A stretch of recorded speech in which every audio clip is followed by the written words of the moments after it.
what we talked about is about deep learning and neural networks. So we were talking about how the first step involves initializing some random weights. So we have an input layer, a hidden layer, and hidden layer 2, and an output layer. So we have a feed-forward neural network with 2 hidden layers. So random weights could be some initial weights that we get from other trained models. But basically we start off. So thank you, Sarah. Thank you all of you guys who have written here. Really great job in terms of what you guys remembered. So we have we have some idea in neural networks about what weights to use, but we don't quite know. And to go from one node to the next node, here from one neuron to the next neuron, you need to know these weights. But what we often are given is we're given the input layer, so we're given this X, and we're given the output layer, which is a Y. And we need to find some way to go from the X to the Y. So to do that, to go from the X to the Y, we need to be able to, this is what we are predicting. We need to go across through these neurons, and these are all just mathematical functions at the end of the day to go from the input, the X, to the output, the Y. So to do this, to go from here to here, we need neural networks to tell us what the weight is, but we don't know what the weight is. So we just need some random weights for now. We just need something to get started, because all that you're given in a neural network, the only thing that you're really given is you're just given this input layer here, which is the X, and then you're given the Y.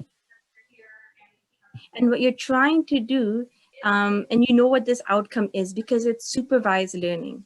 And what you're trying to do is go from these input values here and try to predict the output from this. That's what you're trying to do. You're trying to go from these inputs and predict the outputs from here.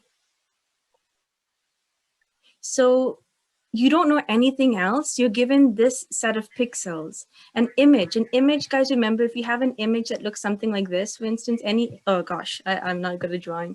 If you have this as an image, what you need to do is you need to go row by row, take this first row, then take the next row, then take the next row. And then make each row into a set of neurons. Does that make sense to you guys? So you take this, but you know what these images are that you've given, and you take an image, but you need some way to go from this image. So each of these, you take these apart and then you make them into a set of neurons. So each of these dots is like a neuron. Like it's like something like this. So you can imagine this is here. Then we also have one for the yellow row. We take each row of pixels and then we put it into the input layer as a set of neurons with values. So to go from here to the output, we don't know what these weights are. So we just randomly assign some random weights. And the point of the training is to figure out the weights that can best find this relationship. That's the point of the training. That's what we're trying to do, is to find the weights that for any sets of images, it can sort of give us the best output. So, do you guys have questions on this part? Yeah, I see you guys have some great insights from yesterday's class. So really great job, guys. So we have the input layer, we have a hidden layer 2, and then we have an output layer, our predictions here. And our goal is to go from an input layer to our output layer here. That's what our goal is, to go from the input to the output. So from our X to our Y. So random weights could be some initial weights we get from other trained model. So please initialize some random weights here. And then once we have these random weights, we sort of go through our neural network, trying to go from this input to an output with these random weights here. So it's like I give you guys a practice exam, you guys take the practice exam, get some result, and then go with it. That's the same idea, guys. That's the same idea. You take some random weights, and it's like you guys just randomly guess for the exam. You know, you just randomly guess, and you see how you do then. So we have Obama is 40% and not Obama is 60%. I just want to talk about the next step, which is step 2, which is a forward pass. So we go from an input layer all the way to the output layer, like, predicting Obama, not Obama here. So the idea is we don't make mistakes, we don't learn. So we go with these random weights that we have selected, and then we go from the input all the way to the output layer. We go from input all the way to output here. And if we make mistakes, then we go back and we update it, because here, oh yeah, did anybody have a question right now? Can I get another example to understand it? You want another example? Yes. Okay, I can give you another example. So I just wanted to show you guys the idea that we have an input layer here, and this input again comes from the fact that neurons in a neural network, height and width, it's just basically pixels. So each row maps to one row here, one row of this image, one row of this. Each pixel is an entry in this matrix. And then you just take these entries and you just stack them up. So you divide these entries by like 255, I think 255 is the maximum. And then these values become between 0 and 1. So you divide each of these values in here by 255 to make it like a percent or a number between 0 and 1. And then they each become a set of values, inputs into the neuron. For instance, in this video here, what they showed is they showed this example of a pixel. And if you take each row of this pixel, it's 28 by 28, so that's 784 pixels. This first row will map to this over here. The second row will come below it, and third, fourth, fifth. You just take each row and you stack it below the next row. So that's how you get these values for the neural network. But you have this input, which is an image, and then you kind of know what the output should be, but you have to sort of, and you from before, you sort of already know what architecture you're going to choose. Like that's some of the difficult part that you do by trial and error. So you have some architecture, and architecture is like a layout, like how many hidden layers, how many neurons in each layer will you have. And then what you do is you take an image and then you just sort of have the set of values, these weights. Yep. You have to just randomly choose some weights, because that will take you from your input to your next layers. And then from those next layers, look at your output layer as well. And then this will be your prediction. But you don't know what are the weights. So you need to randomly initialize some weights. So that's the idea here. You're given an image, like Obama's will be like much greater than this, but just pretend that, for instance, it's just like 3 pixels or something. So you take those values and you put them here in this input layer. So you can imagine this image, you make it black and white. Then you take the values and you put them in as neurons. And then you get the hidden layer 1, hidden layer 2, and then the output layer here. That's what you're getting. Okay, so then you have Obama, and then you have not Obama here, and you've made mistakes with your initialization. So you do a forward pass, you get some predictions from your random weights. You made a mistake, like it should have really said Obama 100% and not Obama 0%. Because it said not Obama 60%, it was a mistake. So we need to go back and say what this is Obama. So this model is wrong in its prediction. So it's a loss. So it's like you lose. So think of it like a loss in a game, like it was a wrong prediction, it's a loss. So you need to go back and reduce the loss by adjusting the weights. So what you do in back propagation is you need to go back. You need to keep going back and making adjustments to the weights. Because remember that this value of 0.6, it came from this neuron, from this neuron, from this neuron, this neuron, this neuron. It came from these neurons. And each of these neurons came from these previous neurons here. And then each of these came from from these weights here. Do you see that? Like this value came from these inputs here along with the weights. And I know a transformation was applied, like some function, but but that function is based on that net input. Remember that net input came from these values here. the net input, then you put it into some activation function, you get some value, and then you get these values here.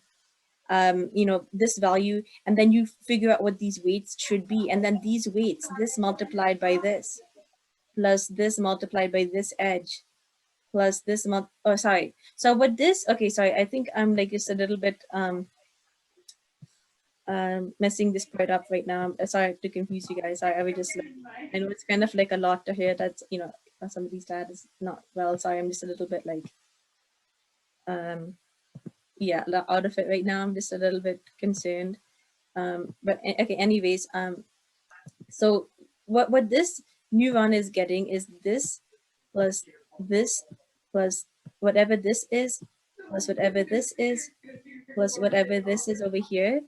So what this value is, like if you have this as 0.2 or something up here, and if you have this as 0.15, 14 or something over here, for here, from here to here, for instance, then do you guys remember what this neuron will get from what this neuron gets from this?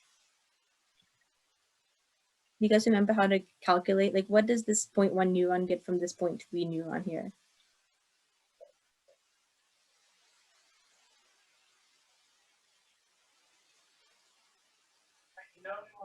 Like, you guys remember it's like 0.3 times 0.2, right? Does you guys remember that?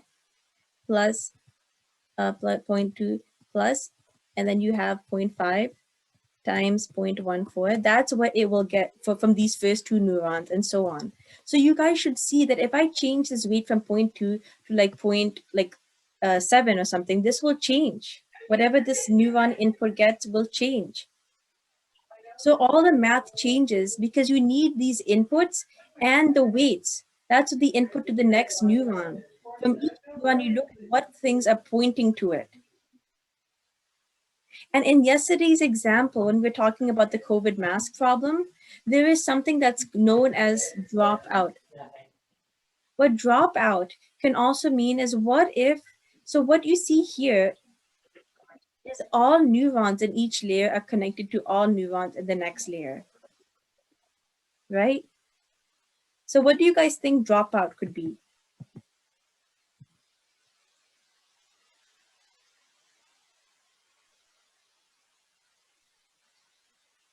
So that's fully connected.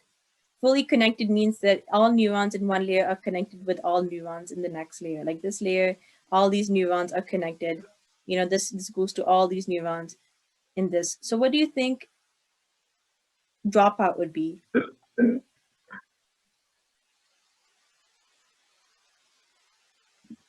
Taking out one of the connections between neurons.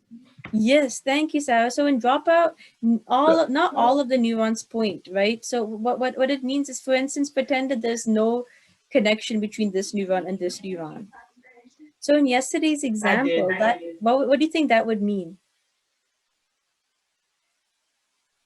Like in terms of this person talking to this person, if there's no edge, then what could that mean? What would that possibly mean?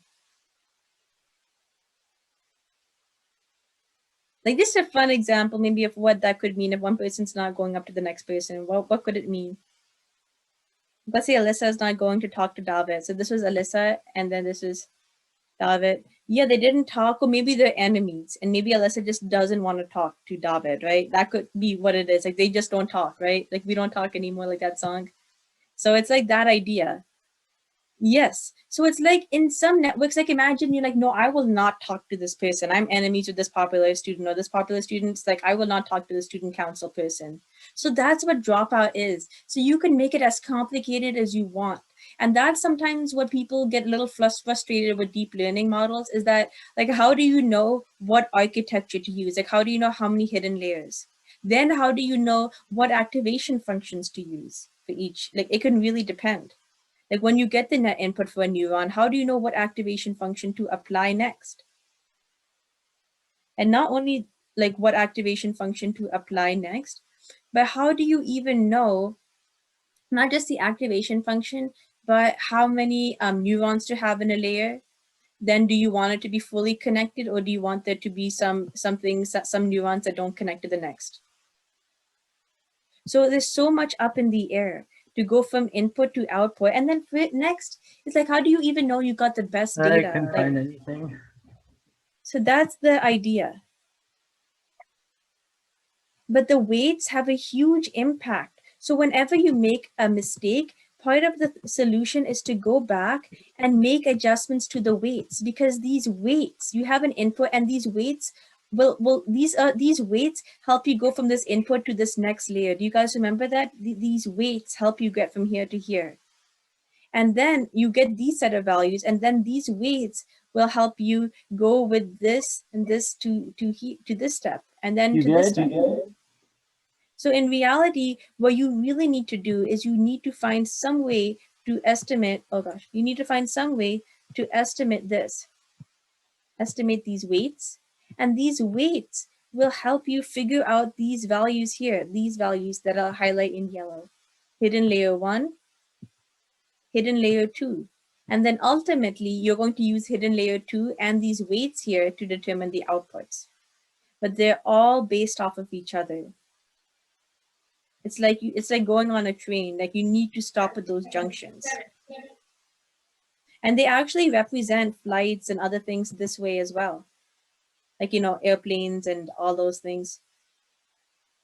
So does anybody have questions? So the first thing is, you don't even know where to start, right? Like, I'm coming to you guys from all over the country. Let's say I'm your SAT or ACT tutor. I don't know what you guys know, for instance, right? But you only have a little time before your SATs or ACTs, right? I can't teach A to Z, right? I have to start with something, right? I mean, of course, like, I need to see what everybody's struggling on. I give you guys a set of practice questions, and then I see where you are at. You can just randomly guess and say you can bomb the whole SATs, hopefully now, or ACTs, or you can do a decent job and like guess, on stuff that you don't know, make really educated guesses. You may not know a word, but you can make a good educated guess.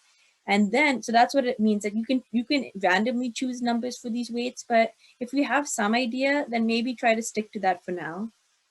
And then what you can do then is then see how do you do, just take your educated guesses, see how you do. That's called the feed forward part. Then you're like, oh man, I made a mistake here. The actual result will be that this should be Obama 100% and not Obama 0. So this should be a 1 and a 0, ideally, or the majority. So you made a mistake. So then you have to adjust the weights, because that's the only thing you can control. You have the input, and the weights give you everything else here. From these weights and this input, you get this layer. From then this layer, which is already based on the weights and the input, this layer and these weights gives you hidden layer 2. Hidden layer 2 and these other set of weights gives you this output layer. So remember, you just randomly guess these weights, and you've guessed all of these, but like, I'm not labeling all of them because it'd be too confusing. So when you make mistakes, this is where Geoff Hinton, his contribution is back propagation. You go backwards and you make adjustments to the neural network based on where your mistakes are. Maintain any rules of randomly choose for what? Sorry?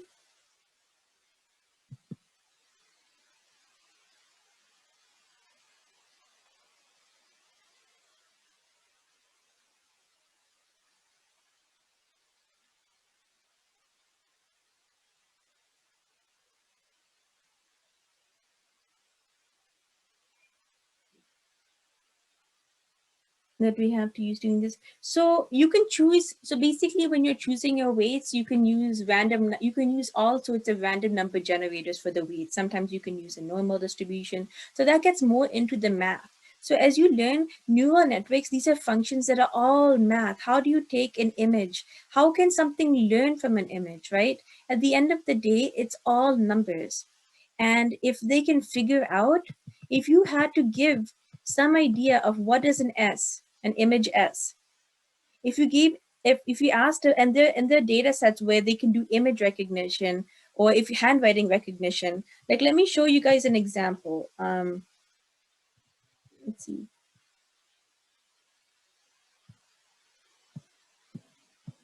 I'm going to try my hardest to make this good. So let me actually show you guys this. I'm going to try to draw this. So let's see if this helps. So let me try sharing here and see how this is. Share screen, this one. Okay. So an idea is insert equation, and then it says inc equation. So let's say I want to insert some equation where maybe I want to do a summation. Like this is just a math notation, I equals 1. Do you guys see how this function is working out?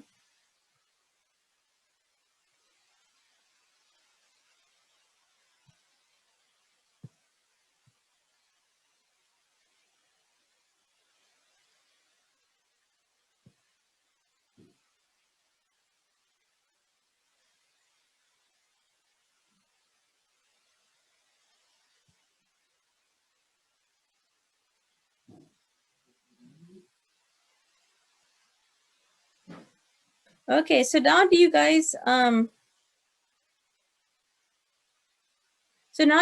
see this? Okay, I'm just trying to show this. I know this is kind of complicated, but do you see how, okay, 1z, maybe now, okay. So, it says correct, select and correct. Do you guys see this? If it made mistakes, I can point it out. Otherwise, I can insert. So what this allows me to do is this will allow me to maybe just have, yeah, okay. So, but in any case, maybe I should have just probably gotten rid of this. I was getting too ahead of myself. Okay. So, but in any case, do you see how this took this 1 and then this gap as a 100, as a 1? It also took this as a 1. Do you see this 1 corresponds to this? This 100 corresponds to this. Yes. It recognized this as a 7 and this is a 7. It recognized this as a 2 and this as a 2. It recognized this as an X and this as an X. How does it do that? Right, guys? Like, how does it know? This is a test application. And if it makes mistakes, then it's my point to select and correct. So I'm giving Microsoft the feedback that, hey, when you did this, you were not really that accurate.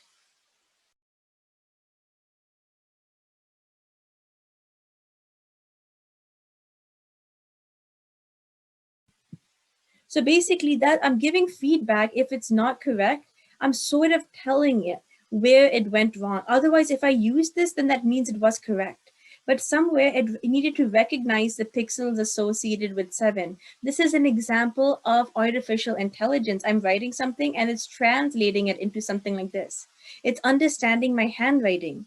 And how does it understand my handwriting? Well, this comes down to understanding it comes down to understanding how these pixels, oh, thank you, how these pixels work. And then these pixels work in this way, like recognizing what is an S. So if I drew enough S's, like this is an S here, this is also, I can draw S's in different ways. Like this is an S, right? Maybe my S's are like not the perfect, or maybe I'm like drawing an S like this. Who knows? But it fundamentally needs to understand the relationship of what are S's. Is it a reference from a Bangladeshi? Yeah, this is an example there. I am from Bangladesh. Oh yeah, that's cool. That's cool. Actually, I don't know this whether Bangladesh use it or not. I just know it now from you. Oh, yeah, I'm happy to hear that. So that was just an example of how these neural networks learn. If you don't make mistakes, you don't learn, right? Yes.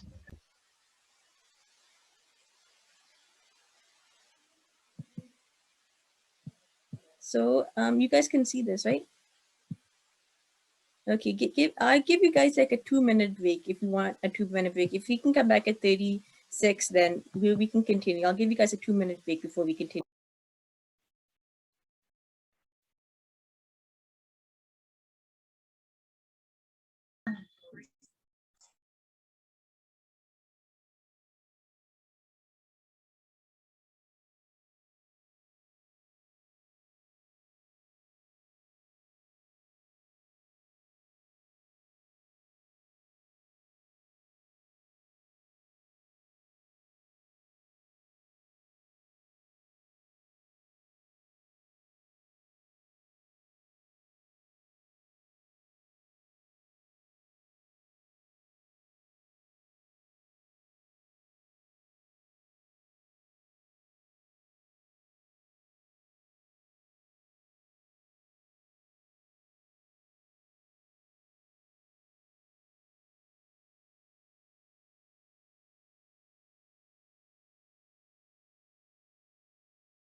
Hello? Hello?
Okay, guys, are you guys back from the break? Okay, guys, so I just wanted to give you guys a little bit of a break so that, you know, because I know it's a lot of content. So the idea is that you just pass in some random weights.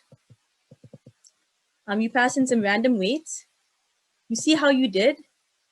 You make mistakes, and the prediction is wrong. So we go with the majority. The one that has the highest number, we go with that class. And we have as many output nodes as we have classes. So we are predicting among 5 groups or 4 groups, like are you in 9th grade, 10th grade, 11th or 12th grade, for instance. If we're predicting among high school grades, we will have 4 of these. So that's the idea. So we try to reduce the loss by adjusting the weights. We make adjustments to the weights. So we go back, back, back, back. We can go back and make adjustments if we've made mistakes. So we go back and we adjust these weights because we just randomly guessed. So it's like I'm teaching you guys the skills after you go back and we see where you made mistakes. Back propagation to calculate the gradients. This is the step here as well. So we update the weights according to gradients and the learning rates. So this is just more math, but that's sort of how we go back and we make adjustments to these weights. So maybe if the outcome is not what we expected for the COVID mask, we might adjust the weights maybe and say, okay, it looks like maybe Alyssa and David were better friends than we thought, or not as good friends as we thought. Like we have to go back and adjust these weights. These are all like my assumptions. It's like me asking Alyssa, and okay, like how well do you guys think you're friends and all this stuff, but it may be different on David's side. David's perspective. So we have to go and make adjustments as needed. So what happens is basically we go back and we make adjustments to the weights. And then when these weights change, then also, or then these get updated, then these get updated and these are updated and this updates. So it all is like a domino effect. So even just looking at this without much math needed, you guys could probably see how it's all a domino effect. Do you guys see the domino effect? So that's the idea. You go back and you make adjustments to the weights, and then maybe you might get the right prediction. Because instead of now predicting not Obama is greater, you might actually predict Obama. So that's what happens. You go and you make adjustments to the weights. So what happens is you use the weights that you have, and with the weights that you have, you make a forward propagation with the weights that you have. And then what you do is you go into back propagation, which is where you're trying to actually see how you did relative to some criteria, such as the accuracy. So forward propagation, you take the weights, you take the image, and then you see what the prediction is. So you're going in the forward direction, this forward direction. And then when you make mistakes, you go backwards, you go back propagation. You go backwards and then you make adjustments to the weights. And then you update the weights, because if you didn't do well, you update it. Or if you did well, you're happy. If you made mistakes, you go back and you update it. And then when you update it, then what happens is you again run the model with the updated weights, and you see how you do this time. You make mistakes, then you go back and you do back propagation to update the weights using some math. And that's what Geoff Hinton, who I told you on Monday, what his contribution was, is coming up with the math for back propagation. So it's a sequence of forward propagations. Like you take what you have, and then it's like you take what you have and then you make your best educated guesses on the SAT practice exams or ACT practice exams, that and forward propagation. And you take your best shot with what you know. You make mistakes, then we go back and back propagation where I'm like, okay, like what's going on? Like, where did you guys mess up? Let's reallocate our energies in back propagation. Then we go back and forward propagation and we see what we have to do there. And we see what we get this time. And then back propagation, it's like me training you guys, saying, okay, your critical reading needs work or this thing needs work. So that's back propagation. Then forward propagation again is when you're going forward and you're trying to do calculations based, or you're taking your SAT exam based on what you know. So it's a sequence of back and forward and back and forward and back and forward propagation where you're adjusting your model each time. And that's what training involves. So you keep doing it till your errors go down. So it's not just the Obama image, it can be a set of images that we're testing it on as we're going ahead. And then we're seeing what happens, and then we're going back and making adjustments. Then I have a new set of images of Obama or other people, and then I see how it does on that, like as I'm training it. So that's kind of like how you go about it. It's forward propagation and then back propagation and forward and backwards. So forward is like you're taking you're sort of going with what you know, and you're trying to make predictions based on how the model currently is, and then you see how you did. And then if you make mistakes in back propagation, you sort of go backwards. You go backwards based on the idea that what result you have is based on these weights and based on this value, and this value is based on these weights and these values. That's what it is. And you just keep performing forward propagation and back propagation till it's almost like taking the SATs, seeing your mistakes so taking the SATs is forward propagation, seeing your mistakes, analyzing them, learning about them, going back and making adjustments is like the back propagation. And then the forward propagation is like taking another practice SAT, and then you see how you did and in the back propagation and you make adjustments again. Then you take it and you keep learning and learning what you didn't know. And then you do forward propagation again. And then you see where you went wrong and you do back propagation. And you keep on doing these practice exams until you sort of don't see much improvement after all. You're like, I think I pretty much maxed out like what I'm going to get, right? Like if you notice that like it just seems like it's a 5-point, 10-point difference each time, I think I'm pretty much where I'm going to be, right? You try it out for months. That's how that process works. That's this idea of these iterations is also in the general adversarial network with the robbers, and how the two neural networks are playing off of each other like thousands of times till till each time the images are not as different from the ones before. So it's always some way to tell you, hey, you're done.